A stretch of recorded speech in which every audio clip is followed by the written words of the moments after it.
Random blood sugar, semen analysis, diagnostic tests పై 50% discount, ఉచిత IUI మరియు IVF కన్సల్టేషన్, ఉచిత అల్ట్రాసౌండ్ స్కానింగ్ అందిస్తున్నారు. 49 అంటే సంతానం, 49 అంటే సంతోషం. Welcome to PDTV. ఓటమి భయంతోనే వైఎస్ జగన్మోహన్ రెడ్డి సీట్ల ఎంపిక విషయంలో ఇన్ఛార్జీలను మారుస్తున్నారు అంటూ తెలుగుదేశం జనసేన పార్టీ వర్గాలు అయితే చెప్తున్నాయి. అయితే ఈ అంశం మీద ఎక్కువగా చర్చ నడుస్తూనే ఉంది ప్రస్తుతం. అయితే ఇది ఎంత మటుకు నిజం, ఈ అంశాల గురించి మనతో పాటు చర్చించడానికి మాజీ సైనిక అధికారి అలాగే వైసీపీ లీడర్ అయినటువంటి యోగ్ గారు మనతో పాటు అందుబాటులో ఉన్నారు. సార్ నమస్తే. సార్ నమస్తే. సార్ నమస్తే. కేసీఆర్ని చూసి వైఎస్ జగన్మోహన్ రెడ్డి భయపడ్డాడు, అందుకని ఓటమి భయంతోనే ఇలా మార్పులు చేస్తున్నారు జగన్మోహన్ రెడ్డి అంటూ తెలుగుదేశం పార్టీ జనసేన పార్టీ వాళ్ళు చెప్తున్నారు. ఏమంటారు? జగన్మోహన్ రెడ్డి గారు ఓటమి భయంతో కాదు, ఓటమి భయం అనేది జగన్మోహన్ రెడ్డి గారికి ఎప్పుడూ లేదు. ఇప్పుడు కాదు, సంవత్సరం క్రితమే చెప్పాడు జగన్మోహన్ రెడ్డి గారు, నేను 60-70 సీట్లు ఎట్టి పరిస్థితుల్లో చేంజ్ చేస్తాను అన్నాడు. చేంజ్ చేస్తానంటే వాళ్ళకి సీట్లు ఇవ్వనని కాదు, లేకపోతే ఒక ప్లేస్ నుండి ఒక ప్లేస్లో రెండు సార్లు ఒకే ప్లేస్లో గెలిచారు కాబట్టి అక్కడ ఏదో 10% 20% అసమ్మతి ఉండొచ్చు. కాబట్టి మనుషులు వాళ్ళే, క్యాండిడేట్లు వాళ్ళే, కాకపోతే ప్లేస్ మారిస్తే కొంత ఆ 20% ఉన్న యాంటీ కూడా క్లియర్ అవుద్దన్న ఉద్దేశంతో జగన్మోహన్ రెడ్డి గారు సీట్లు మారుస్తున్నాడు తప్ప ఎక్కడ ఎవరిని తీసేయడం అనేది జరగదు. ఆయన ఒకే మాట చెప్తున్నాడు, ఓడినా గెలిచినా మీరు నా మనుషులే, లేదు మీకు సీటు ఇచ్చినా ఇవ్వకపోయినా నా మనుషులే, మనం అందరం కలిసికట్టుగా ముందుకు తీసుకెళ్ళి మనం దీన్ని 175కు 175 గెలిపించడం కోసం చేంజింగ్ చేస్తున్నాడు తప్ప లేకపోతే జనసేనకు భయపడో టీడీపీకి భయపడో జనాలను మార్చట్లేదు. ఇది మాత్రం పచ్చి అభూత కల్పన. అది కాకపోతే వాళ్ళ టీవీలకు, వాళ్ళ TV5 ఓడికి, ABN ఓడికి ఉన్న అలవాటు కాబట్టి వాళ్ళు ఆ రకంగా యాంటీ రకంగా మాట్లాడుతున్నారు తప్ప ఎటువంటి సమస్య లేదు. ఓడతామనే భయము జగన్మోహన్ రెడ్డి గారు కానీ వైఎస్ఆర్సీపీ పార్టీకి కానీ ఓడతామన్న భయం అయితే మాకు లేనే లేదు. ఎందుకంటే మేము ప్రజలకు ఈ 4.5 సంవత్సరాలు ఏమి చేశామో ప్రజలందరికీ తెలుసు.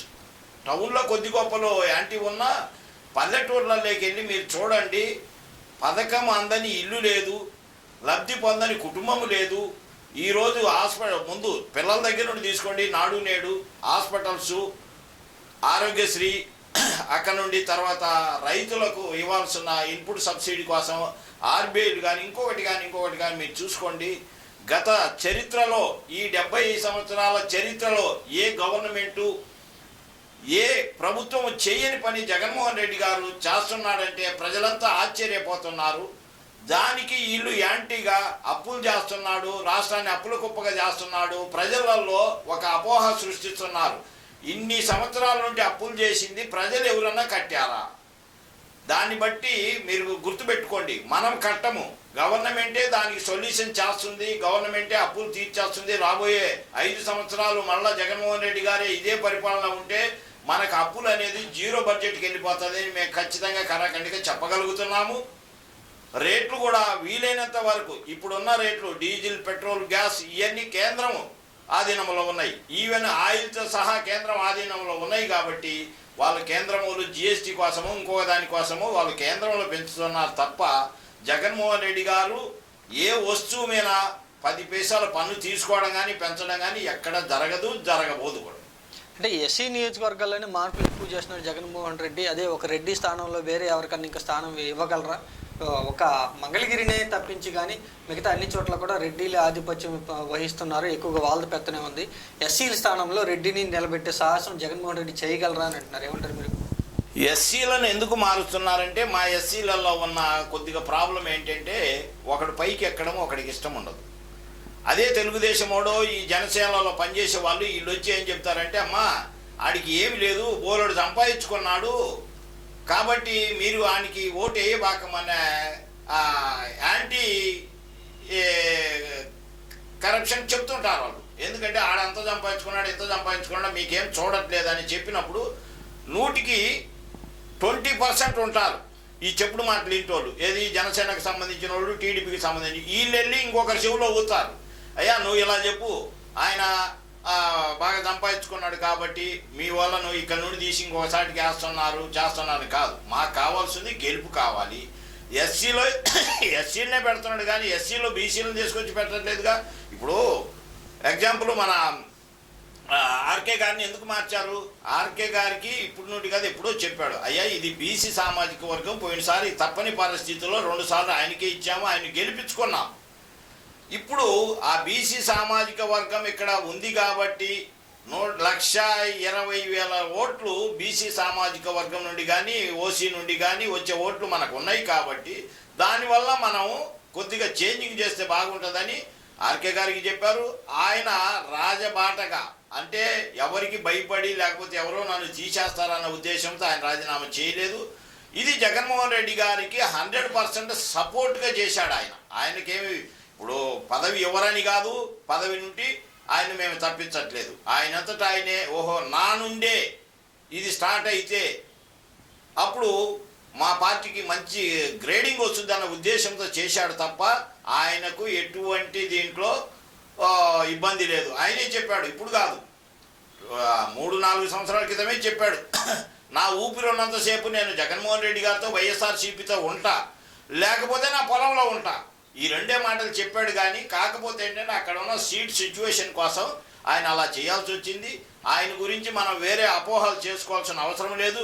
తెలుగుదేశము జనసేన వీళ్ళు చేసే ప్రచారాన్ని ప్రజలు ఖచ్చితంగా తిప్పి కొడతారు, అందులో ఏం సందేహమే లేదు. అంటే వచ్చే ఎన్నికల్లో వైసీపీ తరఫున పోటీ చేసేందుకు ఎవరూ ముందుకు రావట్లేదు. ఇంకా 30-40 మంది వరకు ఎమ్మెల్యేలు వైసీపీ పార్టీని విడిచి వెళ్ళిపోతారంటూ తెలుగుదేశం జనసేన పార్టీ వర్గాలు చెప్తున్నాయి. ఇది నిజమేనంటారా? ఇప్పుడు నువ్వు ప్రభుత్వంలో ఉన్నప్పుడే మా 23 మందిని మనిషికి 20 కోట్లు ఇచ్చి నువ్వు కొనుక్కున్నావు, అప్పుడే మేము తడవలే. ఇప్పుడు పార్టీలో ఉండి కూడా మాలో ఒక 4గురిని నువ్వు కొనుక్కున్నావు, మనిషికి 20 కోట్లు ఇచ్చి కొనుక్కున్నావు. శ్రీదేవి కుదుగా చెప్పింది కదా నేను ప్యాకేజ్ తీసుకొని వెళ్ళిపోతున్నానని. ఆడు నెల్లూరోడు శ్రీధర్ అదే మాట చెప్పాడుగా, నాకు డబ్బులు ఇచ్చారండి అందుకు నేను పార్టీ మారుతున్నాను. సంపాదించుకోవడానికి జగన్మోహన్ రెడ్డి గారి దగ్గర ఎటువంటి సోర్స్ లేవు.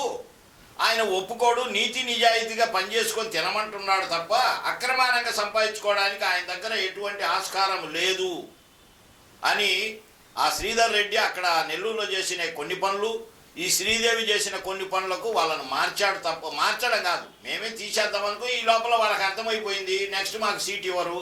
1 సంవత్సరం ముందు మేము వెళ్ళి ఏదో అక్కడ పొందుకుందామని వెళ్ళారు కానీ అక్కడ కూడా వీళ్ళని తీసి పక్కన పడేసేస్తారు. ఎందుకంటే వాళ్ళకు కూడా టీం గట్టి ఉన్నాయి కదా. అంతేగాని ఈ 4 పోయినంత మాత్రాన ఇంకో ఒక 40 మంది పోయినంత మాత్రాన వైసీపీ పార్టీ ఎట్టి పరిస్థితితో జరగదు, లూజ్ అవ్వదు. 175కు కాకపోయినా 170 సీట్లు మాత్రం మాకు ఒక్క సీటు కూడా తగ్గకుండా మేము గెలుస్తాము, గెలిపించి చూపిస్తాం. ప్రజలలో మేము పూర్తిగా 100% ఉంది. ఇది వరకు మనకు 50% ఓటింగ్ వచ్చింది. ఇప్పుడు 72% వైసీపీకి ఓటేయడానికి ప్రజలు సిద్ధంగా ఉన్నారు. ఎందుకంటే తెలంగాణలో జరిగిన ఇష్యూ చూశారు. తెలంగాణలో ఎందుకు జరిగిందంటే వాళ్ళు మార్చకపోగానో లేదు, ఆయనకు రాజకీయ ఒత్తిడి ఉండో ఏదో చేశాడు. ఎందుకంటే ఆయన కూడా మంచి పథకాలు చేశాడు. ఆ పథకాలలో విలేజ్ స్థాయిలో కొన్ని చేరలేదు. రెండోది ఏంటంటే కాంగ్రెస్ పార్టీ కొంత ఇక్కడ నుండి అక్కడ నుండి ఇక్కడ తిరిగి వచ్చిన వాళ్ళే కొందరు విలేజ్లలో గట్టిగా వాళ్ళు ప్రచారం చేసుకున్నారు కాబట్టి ఆడ ఒక 5 సీట్లు 6 సీట్లు ఎక్కువ వచ్చినాయి. దానివలన ఆ పార్టీ గెలిచింది తప్ప లేదు కేసీఆర్ చేయలేదనే మాట మాత్రం అది అవాస్తవం. జగన్మోహన్ రెడ్డి గారు అయితే 100% మేము కార్యక్రమాలు చేశాము, ప్రజల ముందు అద్దం పెట్టి చూపిస్తున్నాం. లేకపోతే మా ఎమ్మెల్యేలు ఏ గడపకి వెళ్ళట్లేదు, మా కార్యకర్తలు ఏ గడపకి వెళ్ళట్లేదు. ఇప్పుడు తూర్పు నియోజకవర్గం ఉంది, అవినాష్ గారు ఆయన 12 నెలలు ప్రజలలోనే ఉంటున్నాడు. వారంలో 7 రోజులు ప్రజలలోనే ఉంటున్నాడు. ఆయనకు సండే లేదు, మండే లేదు.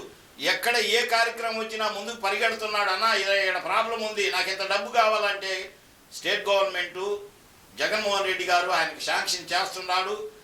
ఏ 70-60 సంవత్సరాలలో తీరని లోటును ఇవాళ కృష్ణలంక కరకట్ట కట్టి కళ్ళకు గంతలు కట్టినట్టు చూపించాడు ప్రజలకు. చిన్న వర్షం వచ్చినా కృష్ణలంకలు పరిగెత్తుకుంటా బయటకు వచ్చేవాళ్ళు. అటువంటిది రాకుండా పర్మనెంట్ సొల్యూషన్ చేయడంలో జగన్మోహన్ రెడ్డి గారు మించిన వాడు రాడు, రాబోడు కూడా ముందు రోజులలో.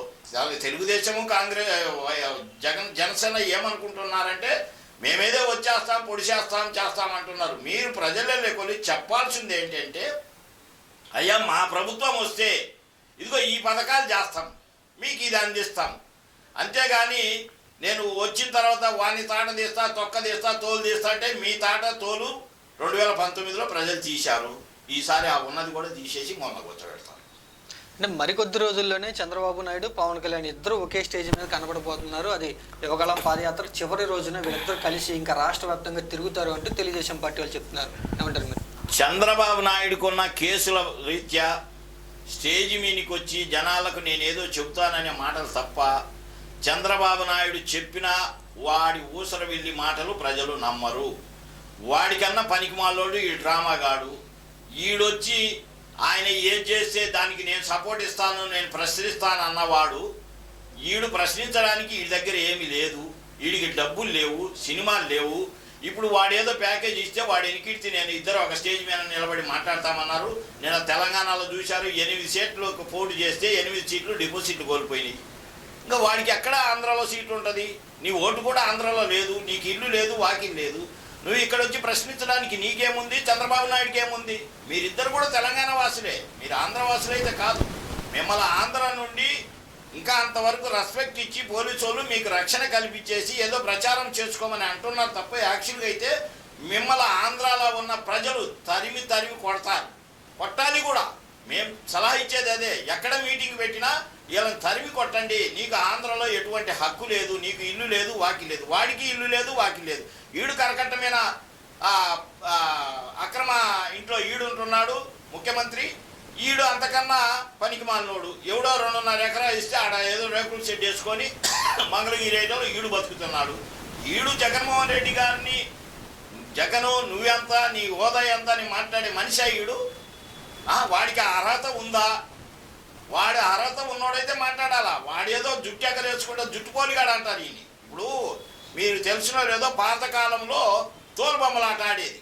ఆ తోలుబొమ్మలాట నవ్వించడానికి ఒక జుట్టుపోలుగాడు వస్తాడు. వాడు ఏం చేస్తాడు? కింద ఇంతది ఎర్రది బుల్లకాయ కట్టుకొని పైన జుట్టు పెట్టుకొని కాసేపు జనాలను నవ్వించడానికి వచ్చాడు. జుట్టుపోలుగాడని. ఆ జుట్టుపోలుగాడితో సమానం ఈడు. ఖచ్చితంగా ఈడు జుట్టుపోలుగాడే. మనకు ఎలక్షన్లో ప్రజలను నవ్వించడానికి కవించడానికి మాత్రం వీళ్ళిద్దరు, ఈడేమో పకటేశకాడు, వాడేమో జుట్టుపోలుగాడు. వీళ్ళిద్దరు వచ్చి ప్రజలను ఆహ్లాదంగా నవ్విస్తారు. ఆడికి కింద ఉన్నాడు, వాడి కొడుకున్నాడు, ఈడు జోకరు. వీడికి 3-15 90 అన్నోడు వీడు జోకర్ గారికి ఏమవుతాడు? మళ్ళీ అమెరికాలో చదివి వచ్చినాడని ఒక సర్టిఫికెట్ వీళ్ళకు. అమెరికాలో చదివి వచ్చినోడు 3-15 90 ఎట్టవుతాయిరా అని ఆ పక్కోడన్నా చెప్పాలగా. రాసిచ్చి ఉంటారు. రాసిచ్చినా వాడికి కళ్ళు కనపడలేదనుకుంటా. 3-15 90 కదా అని చెప్పేశాడు. ఎంత అని ప్రజలను అడుగుతున్నారు.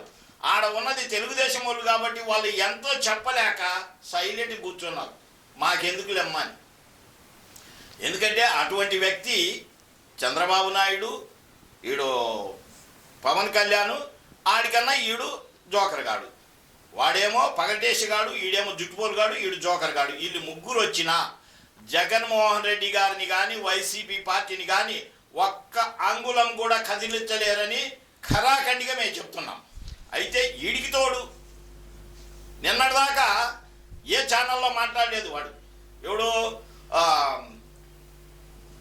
వర్ల రామయ్య నిన్న వచ్చి ఛానల్లో కూర్చొని పోలీసు వాళ్ళు మీరు అలా బతుకుతున్నారు, ఎలా బతుకుతున్నాడు. ఒరే నువ్వు పోలీసులో ఎన్ని సంవత్సరాలు సర్వీస్ చేసి ఉంటావు? నీ సర్వీస్ అంతా దొంగల దగ్గర తీసుకున్న డబ్బులతోనే నువ్వు ఇంత ఎదిగావు. నువ్వు ఎస్ఐగా ఉన్నప్పుడు కొద్ది రోజులు అక్కడ పనిచేశావు, అది తెలంగాణలో. అక్కడ రంగురాళ్ళు వాటిని వీటిని పట్టుకోవడం తప్ప నువ్వు ఒరిజినల్గా ఎక్కడ పనిచేసినోడి కాదు. విజయవాడ ఏరియాకి వచ్చిన తర్వాత సత్యనారాయణపురం నుండి అమలాపురం వెళ్ళే ట్రైన్లలో దొంగతనం చేసే టీమును రెడీ చేసుకొని రోజుకు 4-5 వరే మీరు చైన్లు కొట్టకరాండి అని నువ్వు రైల్వే స్టేషన్లో కూర్చొని ఇలా పంచాయతీ చేసుకొని అవి పంచుకునేవాడివి. ఆ తర్వాత సిఐ 1 టౌన్ ఏరియాకి వచ్చిన తర్వాత ఎవడి బంగారం కొట్లో ఎంత ఉంటుందో అవన్నీ నువ్వు గుర్తించి ఆ తాళాలు బాగలు కొట్టేసి నైటు వాళ్ళతోనే దొంగతనం చేయించేసి పొద్దున్నే వాళ్ళు నీ దగ్గరికి వచ్చి కేసు పెట్టేవాళ్ళు. దీంట్లో ఓనర్ తప్ప దాంట్లో వర్కర్స్ కూడా నీతో మిలాఖత్ అయిన వాళ్ళు ఉన్నారు. మాకు తెలుసు ఈ విషయం. అటువంటి అక్రమ సంపాదన సంపాదించుకున్నావు కానీ చంద్రబాబు నాయుడుకు 2 ఎకరాలను ఉంది, నీకు అది కూడా లేదు కదా నీ ఊర్లో. ఇవాళ నీ బాబు సమాధికే 10 ఎకరాలు నువ్వు కేటాయించి కట్టినాను అంటున్నావు. నీకు ఎక్కడి నుండి వచ్చిందిరా? నువ్వు ఉద్యోగం చేసేటప్పుడు నీకు రూపాయి లేదు, సెంటు భూమి లేదు నీకు. నీ ఊర్లో ఉంటే 1 సెంటు ఉండొచ్చు, అది చుట్టూ గుడిసా, తాటాకుల గుడిసా. ఇవాళ నువ్వు ఇన్ని కోట్లు ఎలా సంపాదించుకున్నావు? చంద్రబాబు నాయుడుకి 2 ఎకరాలు ఉంది, నీకు 2 సెంట్లు ఉంది. మీరిద్దరూ ఇవాళ నేను కోటీశ్వరుని అని నిన్న పోలీసు వాళ్ళ గురించి ఇష్టం వచ్చినట్టు మాట్లాడుతున్నావు. నువ్వు పోలీసువే కదా, నీ పోలీసు అప్పుడు నువ్వు ఒక దొంగనన్నా పట్టుకున్నావా? వాళ్ళు తెచ్చిన దొంగ సొమ్ములో భాగస్థుడివి. నీ చరిత్ర కావాలంటే నీ కుటుంబ చరిత్ర, నీ చరిత్ర మొత్తం మా చేతిలో ఉంది. మేము ఇప్పామనుకో ఖచ్చితంగా నువ్వు వెళ్ళి కృష్ణా బ్యారేజీ మీద ఎగిరి అవకల బ్యారేజీలో నువ్వు నీ కుటుంబం దూకి సస్తా. నీ చరిత్ర అంతా మా దగ్గర ఉంది, నువ్వు అనుకోబాకు. నేనేదో పెద్ద ఇదిలేమని పోలీసు వాళ్ళ సొసైటీని ఇష్టం వచ్చినట్టు మాట్లాడుతున్నా. పోలీసు వాళ్ళు చచ్చిపోయారా, మీ సొసైటీ ఉందా లేదా అని మాట్లాడుతున్నావే. నువ్వు డిఎస్పీ ర్యాంకు ప్రమోషన్ వచ్చేటప్పుడు నువ్వు చంద్రబాబు నాయుడు దగ్గరికి విజయవాడ నుండి ఎందుకు పారిపోయావు అది చెప్పు, దానికి సమాధానం చెప్పు. నువ్వు ఈ నుండి నిన్ను సిఐడి వాళ్ళు పట్టుకుంటారు, ఈ రాత్రి అరెస్ట్ చేస్తారంటే రాత్రికి నువ్వు దొంగ ట్రైన్ ఎక్కి హైదరాబాద్ పోయి చంద్రబాబు నాయుడిని కాళ్ళు పట్టుకొని, అయ్యా నాకు ఈ రకంగా వచ్చింది, నా సొమ్ము నన్ను జప్తు చేయడానికి సిఐడి వాళ్ళు తిరుగుతున్నారని నువ్వు పారిపోయి చంద్రబాబు నాయుడు చేతులు దగ్గర కూర్చున్నావు. అప్పుడు చంద్రబాబు నాయుడు పరిపాలన ఉన్నాడు. ఇప్పుడు 98, 99లో అప్పుడు పోయి నువ్వు పార్టీలో జాయిన్ అయినోడివి. నువ్వు ఇవాళ సచ్చీలుడిగా మాట్లాడుతున్నాడు. ఒక పెద్ద బార్ సొక్కేసుకొని, ఒక టవల్ వేసుకొని మీడియా ముందు వచ్చి నేను ఎంత శుద్ధునో, నా నాయకుడు అంత శుద్ధుడని నువ్వు మాట్లాడుతున్నావంటే నవ్వుతారా? నువ్వు కూడా ఒక మాదిగా ఎస్సీ కులానికి చెందిన వాడివి, సిగ్గుండాలా నీకు. చంద్రబాబు నాయుడు టైంలో ఎస్సీల మీద జరిగిన దాడులు, ఈరోజు జగన్మోహన్ రెడ్డి గారి పరిపాలన జరుగుతున్న దాడులకు నువ్వు బేరీ చేసుకో, 1% కూడా లేదు. మీరు 99 మర్డర్లు చేస్తే 1% అవధి ఎవడు? మీరు ప్రోత్సహించిన వాళ్ళు మాత్రమే. శవాలను ఎత్తుకొని రాజకీయం చేసేది మీకు అలవాటు, శవాలకు ప్రాణం పోసేది జగన్మోహన్ రెడ్డి గారికి అలవాటు. ఇవాళ వెళ్ళి చూడండి, ప్రతి విలేజ్లో హాస్పిటల్, ప్రతి స్కూళ్ళు, కాలేజీలు ఎలా ఉన్నాయో ఒక్కసారి మీరు పరిశీలన వేసుకొని చూడండి. వాడి రామోజీరావుకి ఎట్ట కనపడదు, వాడు ఆంధ్రకు రాడు. ఈ ఆంధ్రజ్యోతి రాధాకృష్ణ ఈడు ఆంధ్రకు రాడు.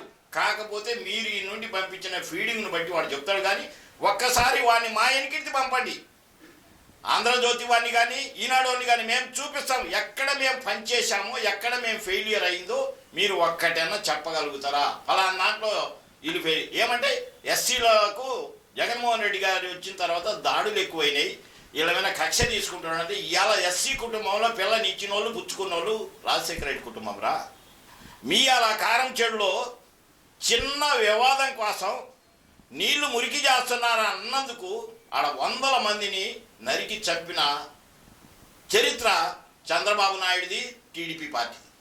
నువ్వు ఏ రోజన్నా వాళ్ళని ఖండించావా? నువ్వు అప్పుడు పోలీస్ ఆఫీసర్వే కదా. సిగ్గుందంటారా నీకు వర్ల రామయ్య? మేము అడిగితే ఒకవేళ మేము పర్సనల్గా నీ కుటుంబం జోలికి వెళ్తే నువ్వు ఖచ్చితంగా కృష్ణా బ్యారేజీ మీదకి వెళ్ళి దూకి సస్తావు, గుర్తుపెట్టుకో. ఇంకొకసారి జగన్మోహన్ రెడ్డి గారిని గురించి కానీ, వైసీపీ పార్టీని గురించి కానీ ఎవడు వాగినా వాడికి తగిన శాస్తి మేము ఎలక్షన్ జరగకముందే మీకు బుద్ధి చెప్తాం. అంటే ఎలక్షన్లు మరికొద్ది రోజులను ఉండటంతో వైసీపీ పార్టీ 175 అభ్యర్థులు ఉన్నారని చెప్తున్నారు. ఇటు తెలుగుదేశం జనసేన పార్టీకి ఎన్ని సీట్లు కేటాయించే అవకాశం ఉందంటారు?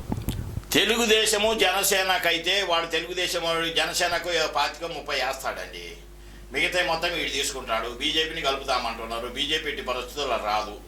ఎందుకంటే బీజేపీ వచ్చినా ఆమెను తీసుకొచ్చి బీజేపీ వాళ్ళు నెత్తినెక్కించుకోవడం కూడా చాలా ఘోరం.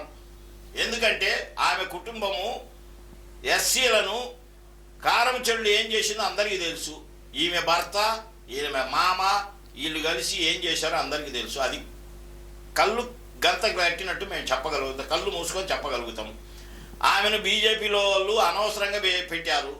ఇంకా కొంతవరకు ఆయన పాత ఆయన ఉన్నా కొంత సర్దుకొని వెళ్ళేది. కానీ వీళ్ళిద్దరైతే కలవరు. బీజేపీ అయితే వీళ్ళని కలుపుకోదు, చంద్రబాబు నాయుడు కలపదు. వీడు ఒకవేళ డ్రామాగాడు కలుపుకున్నా డ్రామాగాడికి 25-30 ఇస్తారు. నిన్న తెలంగాణలో 8 సీట్లు ఇస్తే 8 సీట్లు డిపాజిట్లు పోయినాయి. అదే బీజేపీ వాళ్ళు వినంగా 4 నిలబడితే 4 గెలిచేవాళ్ళు. నువ్వు ఈయన నమ్ముకొని చంద్రబాబు నాయుడు వీడికి సీట్లు ఇస్తారనేది అది ఒట్టి మాట. వాడికైతే సీట్లు ఏదో ఇస్తాడు నామకవాస్తే. వాడు అడుగుతాడు నువ్వు ఎక్కడ ఏ సీటు గెలుస్తావో చెప్పు, ఆ సీట్లు నీ కేటాయిస్తానంటాడు. ఒకవేళ కేటాయిస్తానని అంటే అక్కడ తెలుగుదేశంలో ఇప్పుడు దాకా పరువు కోసం పనిచేసిన వాళ్ళు, పార్టీ కోసం ప్రెస్టేజ్ కోసం పనిచేసిన వాళ్ళు ఈయన అడుగు పెట్టనియ్యరు, వీడికి ఓట్లు వేయనియ్యరు. ఈయన ఖచ్చితంగా ఓడగొట్టాలని వాళ్ళకు ఉంటుంది. ఎందుకంటే నాకు అడ్డం వచ్చాడు కదా, నా దారికి అడ్డం వచ్చినప్పుడు నేను వాడిని ఎందుకు ఎక్కనిస్తా? నేనెట్టా నాకు ఇవ్వట్లేదు, వాడిని ఎందుకు గెలవనిస్తా? అవకల వైసీపీనో ఇంకొక పార్టీనో వాళ్ళను మేము చూసుకుంటాం, కానీ వీడికి అవకాశం అయితే ఉండదు. అది మాత్రం గ్యారంటీ. వీడికి ఇస్తే మహా ఇస్తే 25 నుండి 10 నుండి 25 లోపు ఏమన్నా ఇవ్వగలుగుతాం. అది బిచ్చమేసినట్టు. అంటే పవన్ కళ్యాణ్ డిమాండ్ చేసి అడిగి తీసుకోగలరా, లేకపోతే చంద్రబాబు నాయుడు ఇస్తేనే తీసుకోగలరా? చంద్రబాబు నాయుడు ఇస్తేనే తీసుకుంటాడు.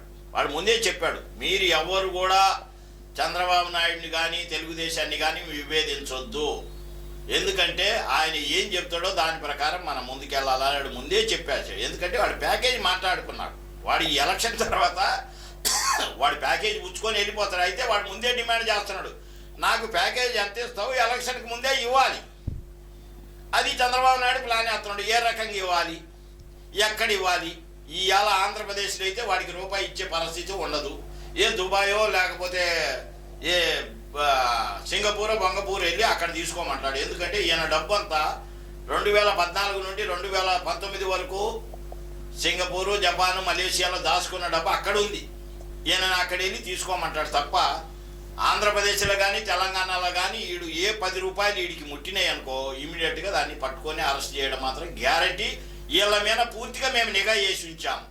చంద్రబాబు నాయుడు మూమెంట్ కానీ పవన్ కళ్యాణ్ మూమెంట్ కానీ మేము ఎట్టి పరిస్థితుల్లో వదిలిపెట్టము. దీనికి ఇంటెలిజెన్స్ టీము కాకుండా మా పార్టీ పరంగా వైఎస్ఆర్సీపీ కార్యకర్తలుగా కొందరు ఇంటెలిజెన్స్ కన్నా ఎక్కువ చురుగ్గా పనిచేస్తున్నాము. ఖచ్చితంగా 175 జగన్మోహన్ రెడ్డి గారు చెప్పాడు కాబట్టి ఖచ్చితంగా 175 మేము గెలవాలి. ఒకవేళ 2 సీట్లు 3 సీట్లు అటు ఇటు అయినా 170కి మాది ఒక్క సీటు కూడా తగ్గదు. మేము మా ఊపిరి ఉన్నంత వరకు ఈ ఆంధ్రప్రదేశ్లో ఎస్సీ, ఎస్టీ, బీసీ మైనార్టీలు, అందులో ఓసీలలో ఉన్న వెనుకబడిన కుటుంబాలు, కులాలు కాదు, ఆయన ఒకటే మాట చెప్పాడు, కులానికి మతానికి మనకు సంబంధమే లేదు, వెనుకబడిన ప్రతి కుటుంబాన్ని పైకెత్తమన్నాడు. కాబట్టి మేము ఆ రకంగా ముందుకెళ్తాం. ఇంకా 4 నెలలు ఉంది. 4 నెలల్లో ఎవరికి ఇంకా పథకాలు అందలేదో అవి కూడా మేము ఇచ్చి మా పార్టీని బలోపేతం చేసుకొని ఖచ్చితంగా రాబోయే రోజులలో జగన్మోహన్ రెడ్డి గారికి 175కు 175 సీట్లు ఇవ్వడానికి నిర్ణయించుకున్నాం. ఒకవేళ 5 సీట్లు అటు ఇటు అయినా 170కి తగ్గకుండా మాకు వస్తాయి. Okay, thank you sir. ఓకేనా. ఓకే, యోబు గారు చెప్పిన వాటిని చూస్తే కనుక వచ్చే ఎన్నికల్లో వైసీపీకి 175 అభ్యర్థులు ఉన్నారు, అలాగే గెలిచే అవకాశాలు ఉన్నాయి అని చెప్తున్నారు. అయితే తెలుగుదేశం, జనసేన పార్టీల పొత్తు కలయిక వల్ల వైసీపీకి కలిగేటువంటి నష్టం ఏమీ లేదంటూ కూడా స్పష్టంగా చెప్తూ ఉన్నారు.